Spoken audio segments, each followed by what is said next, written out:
2013 জানুয়ারিতে পঞ্চায়েত ভোট হওয়ার সম্ভাবনা, তার পরের বছরই লোকসভা নির্বাচন।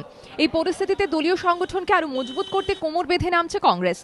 পঞ্চায়েত ভোটকে পাখির চোখ করে ইতিমধ্যে পঞ্চায়েতি রাজ সম্মেলন করেছে প্রদেশ কংগ্রেস। এবার রাজ্যে প্রথমবার আলাদাভাবে পঞ্চায়েতি রাজ সম্মেলন করতে চলেছে যুব কংগ্রেস। 12 তারিখ নজরুল মঞ্চে হবে যুব কংগ্রেসের পঞ্চায়েতি রাজ সম্মেলন। শুক্রবার একথা ঘোষণা করেন মৌসম বেনজির নূর।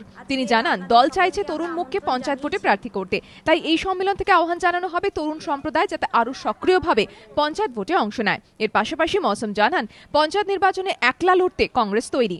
পঞ্চায়েতে যদি আমরা কিছু ভালো ছেলেদেরকে নিয়ে আসতে পারি, তাদেরকে যদি টিকিট দিতে পারি, তারা যদি জিততে পারে, সারা পশ্চিমবঙ্গে একটা ভালো সাড়া পড়বে। তৃণমূল দেখুন জানিয়েছে যে তারা একলা লড়তে চায়, কংগ্রেসও বিভিন্ন সময় জানিয়েছে যে তারা একলা লড়তে চায়।